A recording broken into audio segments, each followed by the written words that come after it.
My dear friends and professionalist I am Uday Singh advocate speaking. ನೀವೆಲ್ಲರೂ ಸಹ ನನ್ನ ಚಾನಲನ್ನು ನೋಡ್ತಾ ಇದ್ದೀರಂತ ನಾನು ಅಂದ್ಕೊಂಡಿದ್ದೀನಿ. ಶೇರ್ ಮಾಡಿ, ಲೈಕ್ ಮಾಡಿ, ಕಮೆಂಟ್ ಮಾಡಿ ಮತ್ತು ನನ್ನ ಚಾನಲ್ಗೆ ಇನ್ನೂ ಯಾರ್ಯಾರು ಸಬ್ಸ್ಕ್ರೈಬ್ ಆಗಿಲ್ಲ ನೀವೆಲ್ಲರೂ ಸಬ್ಸ್ಕ್ರೈಬ್ ಆಗಬೇಕಂತ ಕೇಳ್ಕೊಳ್ತಾ ಇವತ್ತು ನಾನು ಇನ್ನೊಂದು ವಿಷಯವನ್ನು ತೆಗೆದುಕೊಂಡು ನಿಮ್ಮ ಮುಂದೆ ಬಂದಿದ್ದೆ. ಇವತ್ತು ನಾನು ಆಯ್ಕೆ ಮಾಡ್ಕೊಂಡಿರ್ತಕ್ಕಂಥ ವಿಷಯ ಅಂತಂದ್ರೆ land acquisition, rehabilitation and resettlement compensation act 2013, ಭೂ ಸ್ವಾಧೀನ, ಪುನರ್ವಸತಿ ಮತ್ತು ಪುನರ್ಸ್ಥಾಪನೆಯ ಪರಿಹಾರ ಕಾಯ್ದೆ 2013. ಈ ವಿಷಯದ ಬಗ್ಗೆ ಈ ವಿಡಿಯೋ ಮೂಲಕ ಒಂದಿಷ್ಟು ತಿಳಿಸ್ಕೊಳ್ಳಿಕ್ಕೆ ಇಷ್ಟಪಡ್ತಾ ಇದ್ದೀನಿ.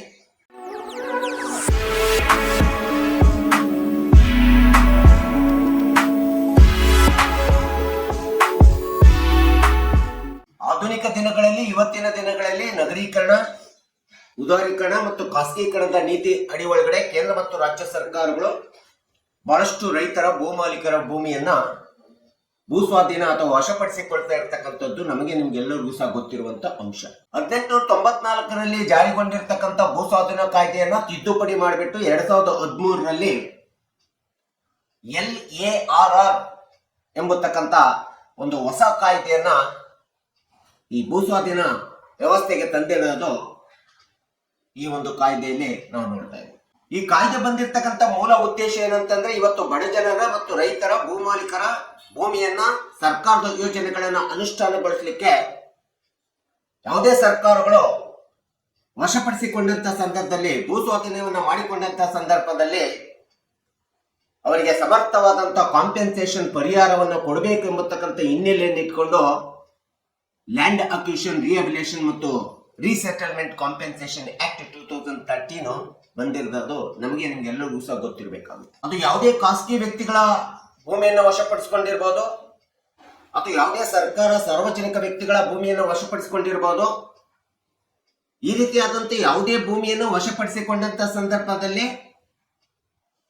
ರೈತರಿಗೆ, ಭೂಮಾಲೀಕರಿಗೆ, ಬಡ ಜನರ ಭೂಮಿಗೆ ಒಂದು ಪಾರದರ್ಶಕತೆಯಿಂದ ಇರ್ತಕ್ಕಂಥ ರೈಟ್ ಟು ಪೇರ್ ಕಾಂಪೆನ್ಸೇಷನ್ ಅನ್ನು ಕೊಡಬೇಕಂತೇಳಿ 2013 LARR ಆಕ್ಟ್ ಸ್ಪಷ್ಟವಾಗಿ ಇಲ್ಲಿ ಹೇಳ್ತಾ ಇದೆ.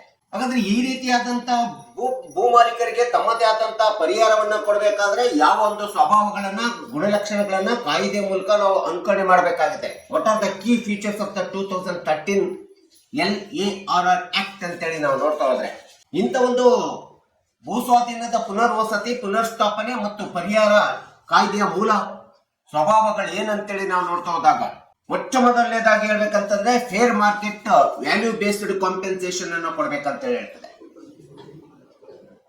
ಅಂದ್ರೆ ಫೇರ್ ಮಾರ್ಕೆಟ್ ವ್ಯಾಲ್ಯೂ ಬೇಸ್ಡ್ ಅಂತಂದ್ರೆ, ಇವತ್ತು ಒಂದು ಭೂಮಿಯನ್ನ ಸರ್ಕಾರ ವಶಪಡಿಸಿಕೊಂಡಿದೆ ಅಂದಾಗ, ಯಾವುದೋ ಒಂದು ಯೋಜನೆಗೋಸ್ಕರ ಸರ್ಕಾರ ಯೋಜನೆ ಅನುಷ್ಠಾನಗೊಳಿಸಲಿಕ್ಕೋಸ್ಕರ ವಶಪಡಿಸಿಕೊಂಡಾಗ ಆ ಭೂಮಿಯ ಮಾರುಕಟ್ಟೆ ಮೌಲ್ಯ ಏನಿದೆಯಲ್ಲ, ಆ ಮಾರುಕಟ್ಟೆ ಮೌಲ್ಯಕ್ಕೆ ಲೆಕ್ಕ ಹಾಕ್ಬೇಕಾಗುತ್ತೆ.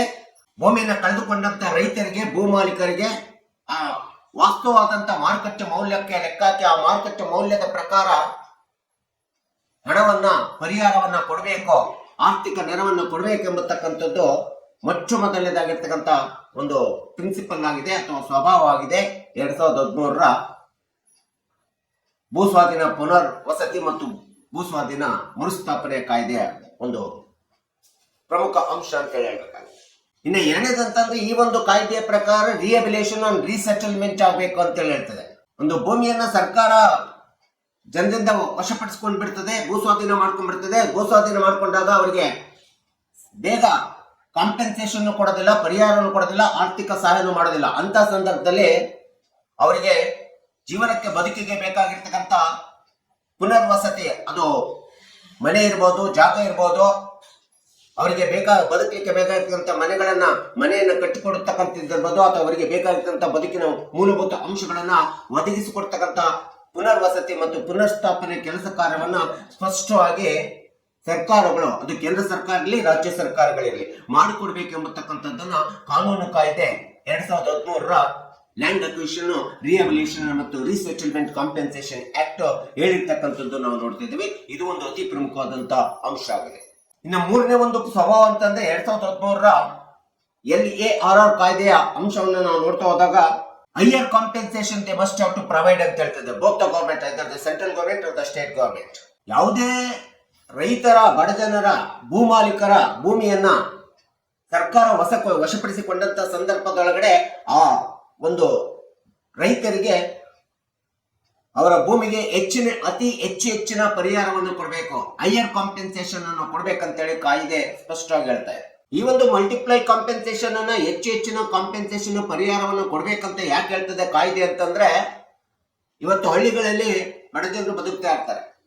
ಅವರು 1 ಎಕರೆ 2 ಎಕರೆ ಜಮೀನು ಇರ್ತದೆ. ಆ 1 ಎಕರೆ 2 ಎಕರೆ ಜಮೀನಿನ ಮೇಲೆ ತಮ್ಮ ಇಡೀ ಒಂದು ಕುಟುಂಬದ ಬದುಕಿನ ನಿರ್ವಹಣೆ ನಡೀತಾ ಇರ್ತದೆ. ಯಾವುದೋ ಒಂದು ಬೆಳೆಯನ್ನು ಬೆಳೀತಾ ಇರ್ತಾನೆ, ಫರ್ಟೈಲ್ ಲ್ಯಾಂಡ್ ಬೆಳೀತಾ ಇರ್ತಾರೆ, ಅಥವಾ ಇನ್ಯಾವುದೋ ಬೆಳೆಯನ್ನು ಲ್ಯಾಂಡ್ ಒಳಗಡೆ ಒಳ್ಳೆ ಬೆಳೆಯನ್ನು ಬೆಳೀತಾ ಇರ್ತದೆ. ಆ ಬೆಳೆ ಬಂದಂತೆ ಬೆಳೆ ಒಳಗಡೆ ಅವರ ಬದುಕಿನ ಜೀವನ ನಡೀತಾ ಇರ್ತದೆ. ಅಂತ ಸಂದರ್ಭದೊಳಗಡೆ ಆ ಭೂಮಿಯನ್ನು ರೋಡಿಗೋ ಇನ್ಯಾವುದೋ ಸರ್ಕಾರದ ಕಾರ್ಯಕ್ರಮ ಯೋಜನೆಯನ್ನ ಜಾರಿಗೊಳಿಸಲಿಕ್ಕೆ ಒಂದು ಸ್ವಾಧೀನ ಪಡಿಸಿಕೊಂಡಂತ ಸಂದರ್ಭದೊಳಗಡೆ ಇಡೀ ಒಂದು ಕುಟುಂಬ ಒಂದು ಬದುಕಿನ ಒಂದು ಕಷ್ಟಕ್ಕೆ ಬೀಳ್ತದೆ. ಆ ಕುಟುಂಬಕ್ಕೆ ಆರ್ಥಿಕ ಪರಿಹಾರ ಕೊಡದೇ ಇದ್ದಂಥದ್ದು ಸಡನ್ ಆಗಿ ಸಿಕ್ಕಿಲ್ಲ ಸಂದರ್ಭದೊಳಗಡೆ. ಸೊ ಅಂತ ಸಂದರ್ಭದಲ್ಲಿ ಪರಿಹಾರವನ್ನು ಕೊಟ್ಟಂತ ಪರಿಹಾರ ಯಾವುದೋ ಒಂದಿಷ್ಟು ಪರಿಹಾರ ಕೊಟ್ಬಿಟ್ರೆ ಆ ಕುಟುಂಬ ಬೀದಿಗೆ ಬರುವಂತ ಪರಿಸ್ಥಿತಿ ಬರ್ತದೆ. ಅದಕ್ಕೇನಾಗುತ್ತೆ ಅಂತಂದ್ರೆ ಆ ಕುಟುಂಬಕ್ಕೆ ಹೆಚ್ಚಿನ ಪರಿಹಾರ ಮಲ್ಟಿಪಲ್ ಆಗಿರ್ತಕ್ಕಂಥ ಕಾಂಪೆನ್ಸೇಷನ್ ಅನ್ನು ಕೊಡಬೇಕು. ಅದು ವಿಶೇಷವಾಗಿ ಗ್ರಾಮೀಣ ರೈತರ ಭೂ ಸ್ವಾಧೀನವನ್ನು ಮಾಡಿಸಿಕೊಂಡಂತ ಸಂದರ್ಭದಲ್ಲಿ ಇಂಥ ಒಂದು ಹೆಚ್ಚಿನ ಪರಿಹಾರವನ್ನು ಕೊಡಲೇಬೇಕಂತೇಳಿ 2013 land acquisition and rehabilitation resettlement compensation act ನಲ್ಲಿ ಹೇಳಿರ್ತಕ್ಕಂಥದ್ದು ನಾವಿಲ್ಲಿ ನೋಡ್ತಾ ಇದ್ದೀವಿ. ಇನ್ನು ಈ ರೀತಿಯಾದಂತ ಭೂ ಸ್ವಾಧೀನ ಪ್ರಕ್ರಿಯೆ ಪ್ರಾರಂಭಗೊಂಡಂತ ಸಂದರ್ಭದಲ್ಲಿ ಅದು ತುಂಬಾ ಟ್ರಾನ್ಸ್ಪರೆನ್ಸಿ ಆಗಿರ್ಬೇಕು, ಪಾರದರ್ಶಕತೆಯಿಂದ ಕೂಡಿರಬೇಕು, ರೈಟ್ ಅಂಡ್ ಫೇರ್ ಕಾಂಪೆನ್ಸೇಷನ್ ಇರಬೇಕು, ರೈಟ್ ಟು ಫೇರ್ ಕಾಂಪೆನ್ಸೇಷನ್ ಇರಬೇಕು. ಮತ್ತು ಈ ಒಂದು ಭೂ ಸ್ವಾಧೀನದ ಪರಿಹಾರವನ್ನು ಕೊಡುವಂತ ಸಂದರ್ಭದಲ್ಲಿ ಸಾರ್ವಜನಿಕರಿಗೆ ಅತಿ ಹೆಚ್ಚಿನ ಹಿತಾಸಕ್ತಿ ಕೊಡಬೇಕು, ಸಾರ್ವಜನಿಕ ಹಿತಾಸಕ್ತಿಯನ್ನು ಪರಿಗಣನೆಗೆ ತೆಗೆದುಕೋಬೇಕು, ಸಾರ್ವಜನಿಕರ ಪರಿಣಾಮವನ್ನ ಪರಿಗಣಿಸಬೇಕು ಮತ್ತು ಸಾರ್ವಜನಿಕರ ಒಪ್ಪಿಗೆಯನ್ನು ಪಡ್ಕೋಬೇಕು ಮತ್ತು ಸಾರ್ವಜನಿಕ ಅಭಿಪ್ರಾಯಕ್ಕೆ ಹೆಚ್ಚಿನ ಆದ್ಯತೆಯನ್ನು ಕೊಡಬೇಕಂತೇಳಿ ಕಾಯ್ದೆಯಲ್ಲಿ ಹೇಳ್ತದೆ. ಈ ಎಲ್ಲ ಅಂಶಗಳನ್ನು ಪರಿಗಣಿಸಿ ಭೂ ಸ್ವಾಧೀನ ಪ್ರಕ್ರಿಯೆ ತುಂಬಾ ಪಾರದರ್ಶಕತೆಯಿಂದ ಇರಬೇಕೆಂಬತಕ್ಕಂಥ ಅಂಶವನ್ನ 2013 ಕಾಯ್ದೆ ಸ್ಪಷ್ಟವಾಗಿ ಹೇಳ್ತಾ ಇದೆ. ಸೊ ನ್ಯಾಯಾಲಯದಲ್ಲಿ ಒಟ್ಟಾರೆ ಭೂ ಸ್ವಾಧೀನಕ್ಕೆ ಸಂಬಂಧಪಟ್ಟಂತ ವ್ಯಾಜ್ಯಗಳು ದಾವೆಗಳು ಮಿನಿಮೈಸ್ ಆಗಬೇಕು, ಕಡಿಮೆಗೊಳ್ಬೇಕು. ಅವು ನ್ಯಾಯಾಲಯದಲ್ಲಿ ಪ್ರಕರಣಗಳಾಗಿ ಬರಬಾರ್ದು, ನ್ಯಾಯಾಲಯದೊಳಗೆ ಬರಬಾರ್ದು ಎಂಬತಕ್ಕಂಥದ್ದನ್ನ ತಡೆ ಹಿಡಿಬೇಕೆಂಬತಕ್ಕಂಥದ್ದು ಸಹ ಈ ಕಾಯ್ದೆಯ ಇನ್ನೊಂದು ಅತಿ ಪ್ರಮುಖವಾದಂಥ ಉದ್ದೇಶ ಅಂತ ಹೇಳ್ಬೋದು. ಇನ್ನೊಂದು ಮಹತ್ವಪೂರ್ಣವಾದಂಥ ಸ್ವಭಾವ ಅಂತಂದ್ರೆ 2013 LARR ಕಾಯ್ದೆಯ ಈ ಕಾಯ್ದೆ ಜಾರಿಗೊಳಿಸುವಂತ ಸಂದರ್ಭದಲ್ಲಿ ಯಾವುದೇ ಒಂದು ಸಾರ್ವಜನಿಕರ